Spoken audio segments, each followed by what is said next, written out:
Hello friends, how are you today? We came to talk with a new video about Leonardo da Vinci. Using X-ray imaging, scientists have been able to find out the chemical structure of the technique that Leonardo da Vinci used to paint the famous portrait Mona Lisa. According to Euronews, experts say the new find shows that the famous and creative Italian Renaissance painter may have wanted to experiment with different techniques when he was working on the Mona Lisa in the early 16th century. A team of scientists and art historians in France and Britain have discovered that the recipe for making the oil paint that Leonardo used as his first and base layer to prepare the spruce wood panel of the Mona Lisa was chemically different from the recipe for his other paintings.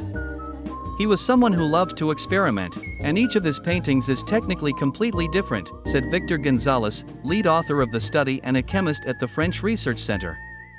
Dr. Gonzalez, who has studied the chemical composition of dozens of works by Leonardo da Vinci, Rembrandt and other painters, told the Associated Press, "In this case, it's interesting to see that there is actually a special technique for the background color layer of the Mona Lisa."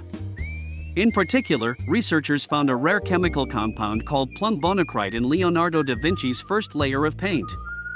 According to Mr. Gonzalez, this discovery has confirmed for the first time what art historians had previously only hypothesized, that the painter most likely used lead oxide powder to thicken and help his paint dry.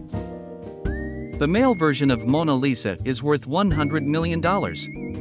Carmen Bombach, an expert on Italian art and curator at New York's Metropolitan Museum of Art, called the research very exciting and said, "Finding plumbonocrite in the Mona Lisa shows Leonardo's continued experimental spirit as a painter.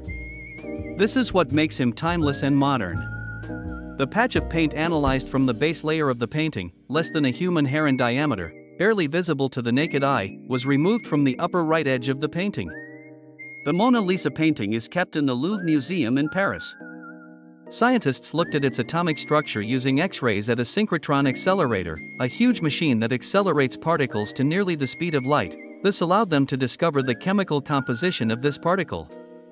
Plumbonocrite is a byproduct of lead oxide, which allows researchers to say with more confidence that Leonardo da Vinci probably used this powder to make his desired paint. Plumbonocrite is his signature fingerprint, and this is the first time we've been able to confirm it chemically, Dr. Gonzalez said. This discovery also tells us that the methods of preparing paint have been passed down from generation to generation for centuries, and this recipe is a very good recipe. Experts say that after Leonardo da Vinci, the Dutch painter Rembrandt may have used a similar recipe to prepare the paint he needed in the 17th century. Mr. Gonzalez and other researchers had previously found plumbonocrite in his work. Leonardo da Vinci is believed to have dissolved lead oxide powder, which has an orange color, in linseed or walnut oil by heating the mixture to make the final paste thicker and faster drying.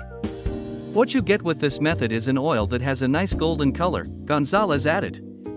It's more like honey.